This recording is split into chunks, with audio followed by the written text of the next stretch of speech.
Picture this. A teenage girl walks into a packed courtroom wearing a hoodie and sneakers. The judge takes one look at her and smirks. The bailiff rolls his eyes. The prosecutors exchange knowing glances. They all think the same thing. Another young troublemaker who doesn't respect the system. But what happens next will leave everyone in that courtroom absolutely speechless, and it's about to shake your understanding of justice to its very core. Before we dive into this unbelievable story, type your country in the comments right now so I know where you're watching from. Smash that subscribe button because you won't believe where this story goes. And share this video with someone who needs to see that appearances can be deceiving. Now let's get into what happened on that extraordinary day that nobody in that courthouse will ever forget.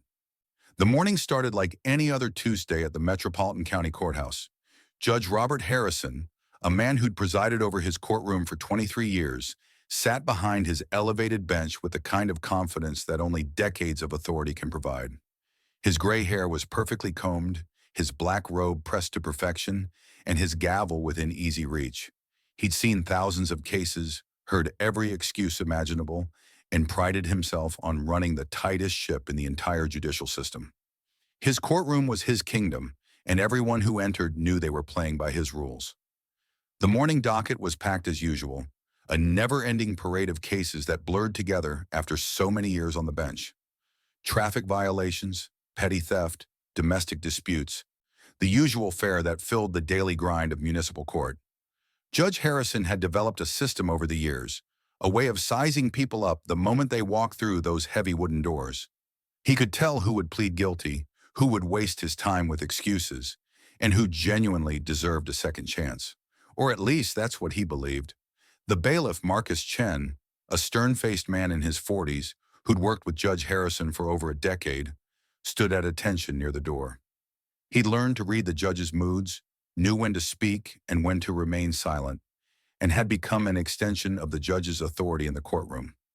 The clerk, Patricia Morrison, sat at her desk below the judge's bench, her fingers poised over her keyboard, ready to record every word spoken for the official court record. The prosecutors and public defenders shuffled their files, whispering last-minute strategies and plea bargains, the familiar dance of the legal system playing out as it did every single day. The gallery was filled with defendants waiting their turn, family members offering silent support, and the curious few who found entertainment in the drama of other people's legal troubles.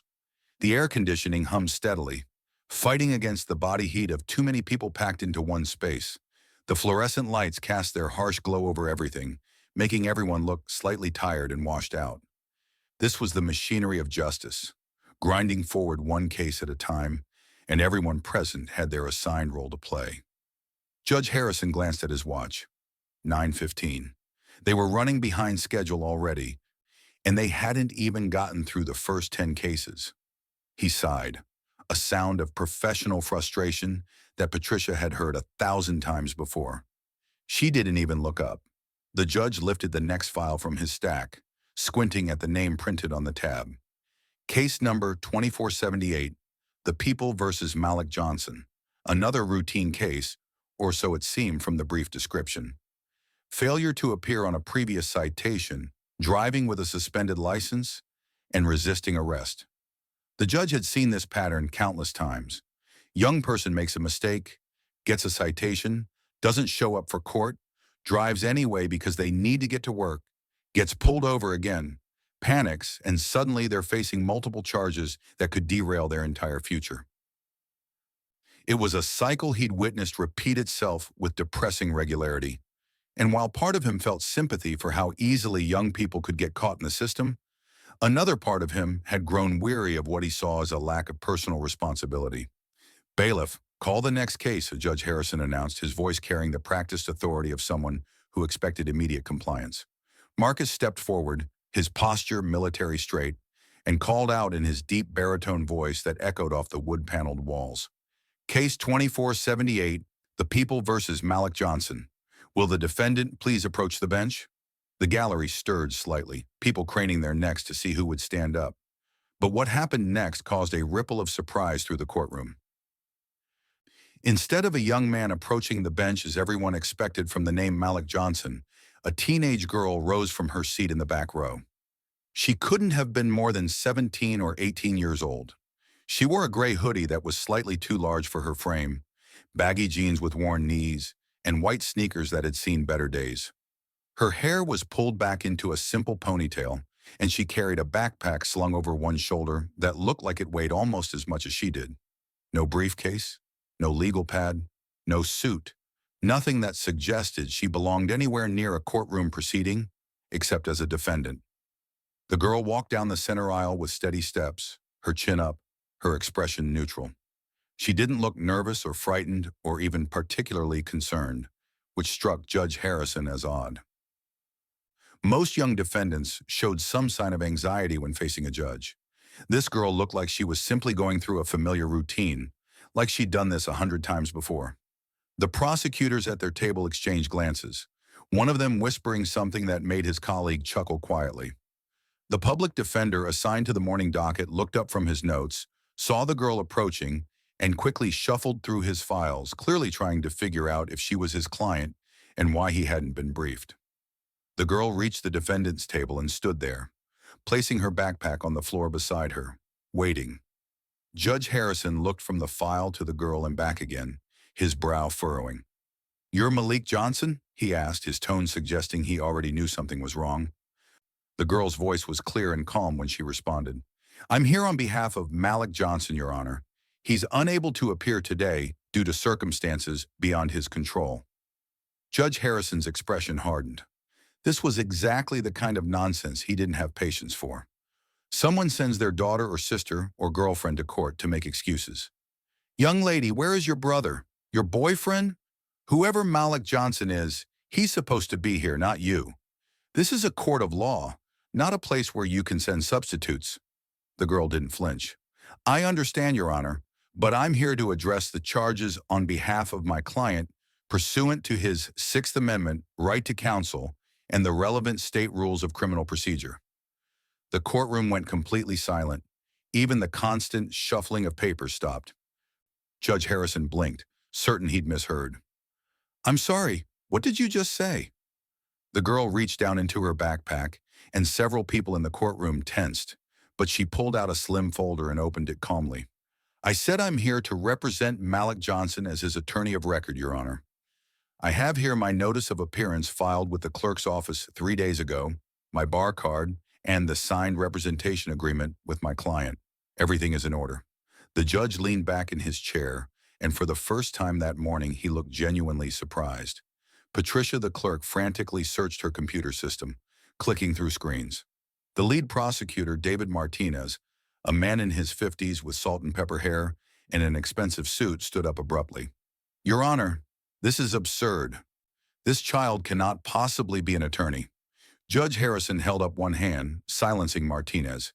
He gestured to the girl. "Approach the bench." The girl picked up her folder and walked forward to stand directly before the judge's elevated position. Up close, Judge Harrison could see she was indeed very young, but there was something in her eyes, a sharpness and intelligence, that gave him pause. "What's your name?" he asked, his voice lower now, controlled. "Jasmine Taylor, Your Honor." "And you're claiming to be a licensed attorney in this state?" "I'm not claiming anything, Your Honor.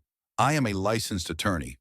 I passed the bar exam 7 months ago on my first attempt with a score in the 98th percentile. I was admitted to the state bar immediately following the character and fitness review. I've been practicing law for 6 months." Judge Harrison studied her face, looking for any sign of deception or delusion. "How old are you, Miss Taylor?" "I'm 19 years old, Your Honor. I'll be 20 in 3 months." A murmur ran through the gallery. 19 years old. The judge's skepticism was written all over his face. "That's impossible. You can't be a lawyer at 19. You wouldn't have even finished college." Jasmine's expression didn't change. She'd clearly been through this before. "With respect, Your Honor, I graduated high school at 14. I completed my undergraduate degree in political science at 17 through an accelerated program. I finished law school at 18 through a similar program. I took the bar exam the week of my 19th birthday. Everything was done according to the rules and regulations of the State Bar Association. There's no minimum age requirement to take the bar exam, only that you've completed an accredited law degree, which I have. Would you like to see my credentials? Judge Harrison felt something he rarely experienced in his courtroom. Uncertainty. This girl, this teenager standing before him, spoke with the precision and confidence of someone who knew exactly what she was talking about. But it seemed impossible. A 19-year-old attorney? He'd been practicing law for over 30 years and had never encountered anything like this. "Show me your bar card," he demanded. Jasmine reached into her folder and pulled out a laminated card, handing it up to the judge. He examined it carefully, holding it at different angles to check for any signs it was fake. But it looked legitimate. The state bar seal, the holographic overlay, her photo, her bar number, the expiration date. Everything appeared authentic. Patricia, who had continued searching her database, suddenly spoke up. "Your Honor, I have her notice of appearance in the system. Filed 3 days ago, electronically signed by an attorney with bar number 379421. That number comes back to Jasmine Elizabeth Taylor, admitted to practice November 2024. The judge slowly handed the bar card back to Jasmine. Prosecutor Martinez was on his feet again.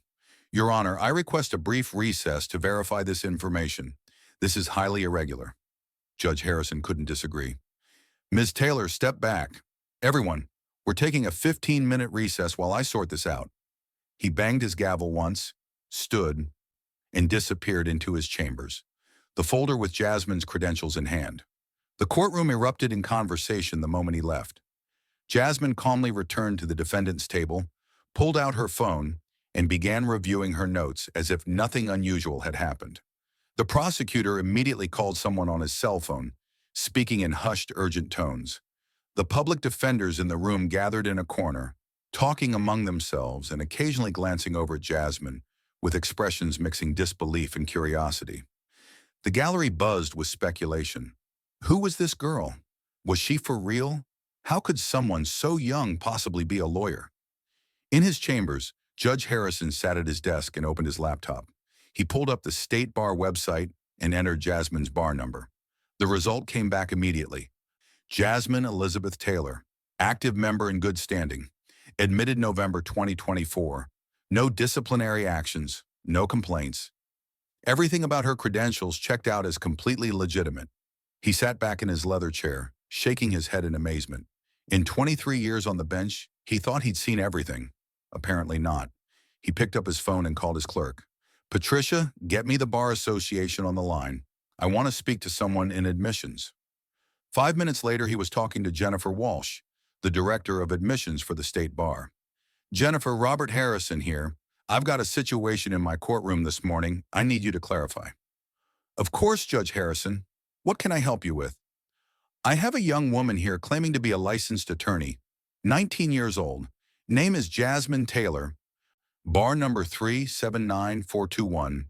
Can you confirm this person is legitimately authorized to practice law?" There was a pause, then Jennifer's voice came back with a note of recognition. "Oh, Jasmine Taylor. Yes, she's one of our most remarkable recent admissions.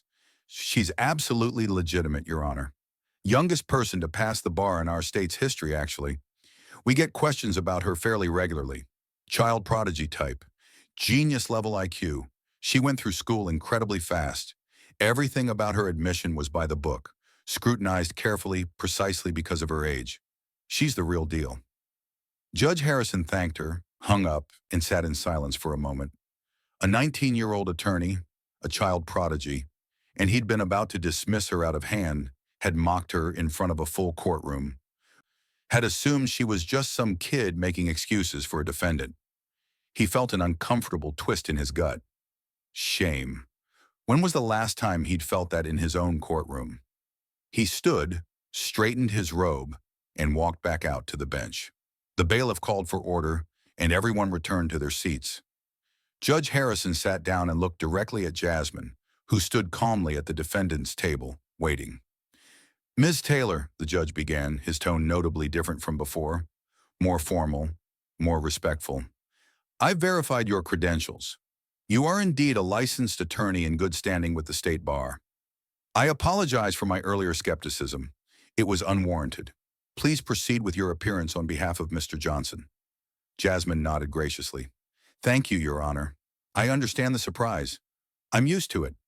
Now, regarding my client, Malik Johnson, I'd like to address the charges and present information that I believe will significantly impact this case. The prosecutor stood. Your Honor, before Ms. Taylor proceeds, the state would like to understand her connection to the defendant. Has she been properly retained? Is this a paid representation or is she acting as a public defender? We need to ensure all proper procedures have been followed. Jasmine responded before the judge could speak. Mr. Johnson retained me privately 3 weeks ago. I have the signed representation agreement, proof of retainer payment, and all required documentation. My representation is completely proper under the rules of professional conduct. I've also filed all required notices with both the court and the prosecutor's office, though it appears the prosecutor's office may not have thoroughly reviewed those filings. Martinez bristled at the implication but said nothing, knowing she was right. He hadn't looked carefully at the case file until this morning. Judge Harrison gestured for Jasmine to continue. Your Honor, my client Malik Johnson is 22 years old. The charges stem from an incident 3 months ago when he was pulled over for a minor traffic violation. At that time, he was driving with a suspended license. His license had been suspended because he failed to appear for a previous citation. He failed to appear because the notice was sent to an old address after he'd been forced to move due to his apartment building being condemned. He never received notification of the court date. When he was pulled over, he was on his way to his second job. Mr. Johnson works 2 jobs to support his grandmother, who has advanced diabetes and requires constant care. During the traffic stop, when the officer informed him about the suspended license and the outstanding warrant for failure to appear, Mr. Johnson panicked. He's terrified of being incarcerated because his grandmother has no one else to care for her. In that moment of panic, he made a terrible decision. He attempted to explain his situation to the officer, became emotional, and when the officer reached for his handcuffs, my client pulled away. That's the basis for the resisting arrest charge. Jasmine opened her folder and pulled out several documents. Your Honor, I have medical records here documenting his grandmother's condition and his role as her primary caregiver. I have employment records showing he works 65 hours per week at 2 different jobs, both with excellent performance reviews. I have testimony from neighbors attesting to his character and his devotion to his grandmother. I have documentation proving the condemned apartment and his subsequent move, which caused him to miss the original court notice through no fault of his own. My client is not a criminal. He's a young man caught in an impossible situation, trying to do the right thing, and who made one mistake born of fear and desperation. The prosecutor stood again. Your Honor, all of that may be very touching, but it doesn't change the facts. The defendant drove with a suspended license, failed to appear, and resisted arrest. Those are the charges regardless of his circumstances. Jasmine turned to face Martinez directly. With respect to the prosecutor, the circumstances are absolutely relevant to sentencing and to justice. But more importantly, I'm prepared to argue that the initial suspension was legally improper. The courtroom went silent again. Even Judge Harrison leaned forward. Explain, counselor. Jasmine's voice remained calm and clear. The notice of the original court date was sent to an address where my client no longer lived. Under state law, specifically Section 42.3 of the Vehicle Code, a notice of suspension or court appearance must be sent to the address on file with the Department of Motor Vehicles. I've pulled my client's DMV records. He had updated his address with the DMV 2 weeks before the notice was sent. The court, however, sent the notice to his old address from their own records, which had not been updated. The law requires the court to use the DMV address for motor vehicle-related notices. They didn't. Therefore, my client was never properly notified, and the suspension that followed from his failure to appear was legally invalid. If the suspension was invalid, then he wasn't actually driving with a suspended license, and the subsequent charges fall apart. Judge Harrison's eyes widened.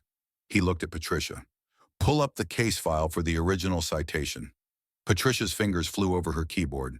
After a moment, she looked up. Your Honor, the notice was sent to 2847 Maple Street, apartment 3B. That address is not in the DMV system as his current address. His DMV records show 1523 Oak Avenue, apartment 12, updated on July 15th. The court notice was sent August 3rd to the Maple Street address. The judge sat back in his chair. Jasmine was right. The notice had been sent to the wrong address, in violation of the statutory requirement. The prosecutor looked like he'd been punched in the stomach. Judge Harrison looked at Jasmine with new respect. This wasn't just some child prodigy with book smarts. This was a real attorney who'd done her homework, who'd found a legitimate legal argument that nobody else had bothered to look for. "Ms. Taylor," the judge said slowly, "that's an excellent catch. Prosecutor, do you have any response?" Martinez shuffled through his papers, clearly scrambling. "Your Honor, I'd need time to research this issue and prepare a response." Jasmine spoke up. "I have relevant case law, Your Honor. I've prepared a brief." She pulled out a bound document and approached the bench, handing copies to both the judge and the prosecutor. "This brief cites 4 appellate cases from our state and 2 from the state Supreme Court, all holding that failure to provide notice to the DMV address of record invalidates subsequent administrative actions, including license suspensions. The law is clear and settled. My client was never properly notified. The suspension was invalid. The charges should be dismissed." Judge Harrison took the brief and began scanning through it. The legal citations looked impeccable. The arguments were clearly articulated. The formatting was perfect. This brief was better than what he saw from attorneys with 20 years of experience. He looked up at Jasmine, this young woman in a hoodie and jeans who just run circles around a seasoned prosecutor and caught a legal issue that could have resulted in a serious miscarriage of justice. "Mrs. Taylor," the judge said, and there was genuine admiration in his voice now, "this is exceptional work. Mr. Martinez, I'm inclined to grant the defense motion to dismiss based on improper notice. Do you need time to prepare a written response, or can you respond now?" Martinez knew he was beat. "Your Honor, based on what Ms. Taylor has presented, and without time to fully research the issue, the state does not oppose dismissal of the charges." Judge Harrison nodded. "Very well. The charges against Malik Johnson are hereby dismissed with prejudice. The court finds that the defendant was not properly notified of the original court date pursuant to state law requirements, rendering the subsequent license suspension and related charges invalid. Mr. Johnson is free to go, and I'm ordering the DMV to immediately reinstate his license. Ms. Taylor, please inform your client that he should verify the reinstatement with the DMV within 48 hours. And Ms. Taylor, I want to say something else." The judge paused, and the courtroom was absolutely silent. Everyone was hanging on his words. "When you walked into my courtroom this morning, I made assumptions about you based on your appearance and your age. I was dismissive and disrespectful. I nearly denied you the opportunity to represent your client simply because I couldn't believe someone who looked like you could possibly be an attorney. That was wrong. It was prejudiced. It was exactly the kind of rush to judgment that I've spent my career trying to prevent others from making. You've just taught me a valuable lesson about appearances and assumptions, and you've provided better legal representation than many attorneys with decades more experience. You've reminded me why we have rules requiring proper notice and due process, because young people like your client can get ground up in the system when those rules aren't followed. On behalf of this court, I apologize for my initial treatment of you, and I commend you for your excellent work. The legal profession is lucky to have you." The gallery erupted in applause. Jasmine smiled, a genuine smile that made her look even younger, but also radiated quiet confidence. "Thank you, Your Honor. I appreciate your words, and I accept your apology. We all make assumptions sometimes. What matters is that we're willing to recognize them and do better." Judge Harrison banged his gavel to restore order, but he was smiling too. "Case dismissed. Bailiff. Next case." As Jasmine gathered her materials and headed toward the exit, several other defendants and attorneys stopped her, shaking her hand, congratulating her. The public defenders wanted her business card. Even Prosecutor Martinez approached her in the hallway afterward and grudgingly admitted it was impressive work. But the real impact of what happened that day went far beyond one dismissed case. Judge Harrison couldn't stop thinking about his own assumptions, his own prejudices he didn't even realize he had. That evening, he called a meeting with all the staff in his courtroom. He talked about what had happened, about his own failure to see past appearances, about the importance of treating everyone who comes before the court with respect and dignity, regardless of how they look or how old they are. Word spread quickly through the courthouse. Other judges heard the story. Attorneys talked about it over lunch. The court reporter who'd transcribed everything told her friends. Within days, the local legal community was buzzing about the 19-year-old lawyer who'd outsmarted a veteran prosecutor and taught a judge a lesson in humility. But for Malik Johnson, the impact was even more immediate and personal. When Jasmine called to tell him the charges were dismissed, he broke down crying on the phone. He'd been terrified of going to jail, of leaving his grandmother alone. He'd been prepared for the worst. Instead, this brilliant young attorney he'd found through a community legal aid referral service had saved him.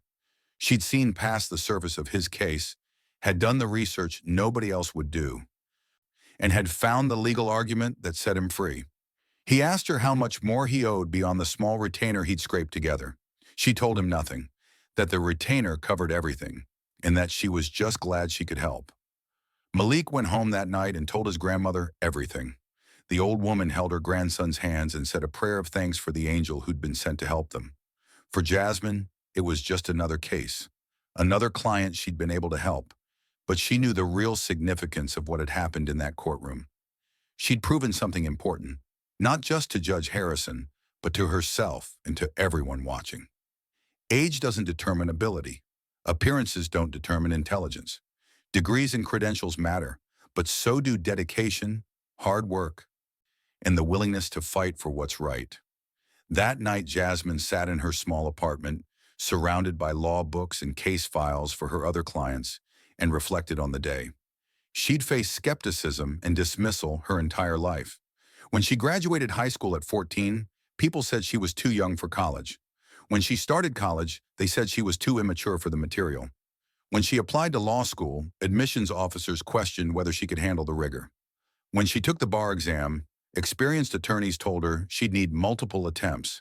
She'd proven them all wrong, not out of arrogance or a need to show off, but simply because she loved the law and wanted to help people who couldn't help themselves.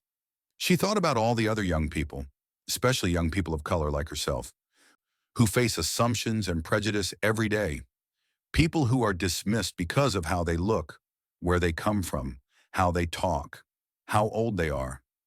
She thought about her own mother, who'd worked 3 jobs to give Jasmine opportunities, who'd encouraged her daughter's gifts even when teachers said she was too advanced and should be held back to be with kids her own age.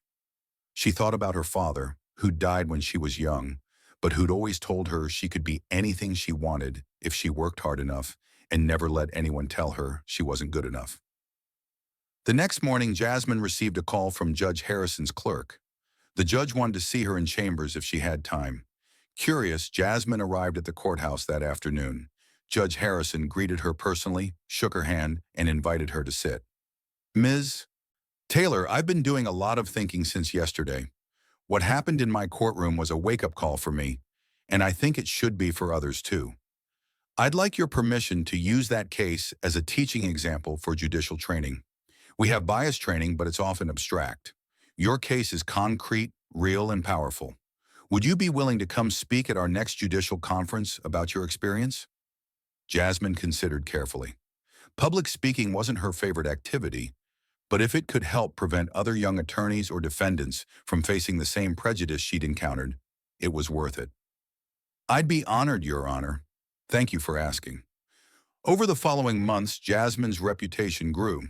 More clients sought her out. Other attorneys began referring cases to her, especially complex cases that required creative legal thinking. She started getting invitations to speak at law schools, at community organizations, at youth programs. She never changed her appearance to fit what people expected a lawyer to look like. She still showed up to court sometimes in casual clothes if that's what worked for her client's case strategy. She still wore her hair in a simple ponytail. She still carried her battered backpack instead of an expensive briefcase. Because she'd learned that her credibility didn't come from looking the part, it came from knowing the law, working hard, and fighting for her clients with everything she had. Judge Harrison never forgot the lesson either. He became more conscious of his own assumptions, more careful in how he treated people in his courtroom, more willing to look beyond surface appearances to see the truth of who people really were. He shared Jasmine's story with other judges, with law students, with anyone who would listen. And he kept that case file, the one with Jasmine's brilliant brief, in his desk drawer. Whenever he felt himself slipping back into old patterns of quick judgment, he'd pull it out and read it again, reminding himself of the day a teenager in a hoodie taught him what justice really means. The story of what happened in that courtroom spread far beyond the local legal community. It became an example used in law school ethics classes, in judicial training programs, in discussions about implicit bias and the need for diversity in the legal profession. It sparked conversations about educational acceleration for gifted students, about removing arbitrary age barriers for professional licensing, about the importance of judging people by their abilities rather than their demographics. But for Jasmine Taylor, the most important outcome was simpler. Malik Johnson got his life back. His grandmother got to keep her grandson by her side. And one more young person who'd been caught in the gears of a sometimes merciless legal system got justice instead of more obstacles. That's what it was all about for Jasmine. Not the recognition, not the accolades, not even the satisfaction of proving the doubters wrong. It was about using her gifts to make the system work the way it was supposed to give voice to people who couldn't speak for themselves, to be the advocate she wished everyone had access to. Years later, when Jasmine had built a successful practice and earned respect from colleagues across the legal field, she still remembered that morning in Judge Harrison's courtroom. Not because it was the day she proved herself, but because it was the day she saw clearly that the work she was doing mattered, that every case she took was an opportunity to change someone's life, and that the legal system, for all its flaws, could still deliver justice when people cared enough to fight for it. She also remembered that before she left the courthouse that day after winning Malik's case, she stopped in the hallway and called her mother. She told her what happened, how the judge had doubted her, how she'd proven her case, how she'd won dismissal for her client. Her mother had been quiet for a moment, then said something Jasmine would never forget. "Baby, you didn't just win a case today. You opened a door for every young person who's ever been told they're not ready, not old enough, not experienced enough. You showed them that excellence speaks louder than assumptions. I'm so proud of you, not because you're smart, but because you used your gifts to help someone who needed help. That's what matters. That's what will always matter." And that's what this story is really about. It's about the danger of judging books by their covers. It's about how talent and dedication can come in unexpected packages. It's about how the people we underestimate might be the very ones who have the most to teach us. It's about justice, real justice, and the courage it takes to fight for it even when everyone in the room doubts you. Judge Harrison's assumptions almost prevented Malik Johnson from getting fair treatment. Almost. But because Jasmine had the knowledge, the preparation, and the courage to stand her ground, justice prevailed. How many other Maliks are out there, facing charges that might not hold up under scrutiny, but they don't have a Jasmine Taylor to fight for them?